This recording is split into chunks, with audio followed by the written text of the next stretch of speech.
हिरण्यवर्णां हरिणीं सुवर्णरजतस्रजां चन्द्रां हिरण्मयीं लक्ष्मीं जातवेदो महावः तां महावः जातवेदो लक्ष्मी मनपगामिनी यस्यां हिरण्यं विन्देयं गामश्वं पुरुषानहम् अश्वपूर्वामृतमद्यां हस्तिनादप्रबोधिनीं श्रियं देवीमुपह्वये श्रीर्मा देवी जुषता कांसोस्मितां हिरण्यप्राकार मार्द्रां ज्वलन्तीं तृप्तां तर्पयन्तीं पद्मे स्थितां पद्मवर्णां तामिहोपह्वये श्रियं महालक्ष्मी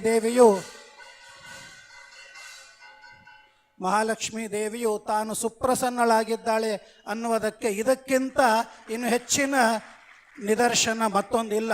ಅಲ್ಲಿ ಪ್ರತ್ಯಕ್ಷವಾಗಿ ಪೂಜೆಯನ್ನು ಮಾಡಿ ಅರ್ಚಕರು ಅದನ್ನು ಕಳಿಸಿಕೊಟ್ಟಿದ್ದಾರೆ. ದುರ್ಗಾದೇವಿ ಸಾಕ್ಷಾತ್ ಅಷ್ಟಭುಜ ಮಹಾಲಕ್ಷ್ಮಿಯ ಒಂದು ರೂಪವೇ. ಅವಳ ಒಂದು ಪರಮಾನುಗ್ರಹವನ್ನು ಸ್ವಾಮಿಗಳವರಿಗೆ ಸಮರ್ಪಣೆ ಮಾಡ್ತಾ ಇದ್ದಾರೆ. ಅವರಿಗೆ ತೊಡಿಸಿರ್ತಕ್ಕಂತಹ ಆ ವಸ್ತ್ರವನ್ನು, ಸೀರೆಯನ್ನು ಕೂಡ ತಂದಿದ್ದಾರೆ. ಪರಮ ಪೂಜ್ಯ ಮಾಮಿಯವರು, ವೈಜು ಮಾಮಿಯವರು ಬರಬೇಕು. ಆ ಸೀರೆ ಅದನ್ನು ಕಳಿಸಿದ್ದಾರೆ. ಅದನ್ನು ಅವರಿಗೆ ಮಹಾಸ್ವಾಮಿಗಳವರು ಮುಟ್ಟಿಸ್ತಾರೆ.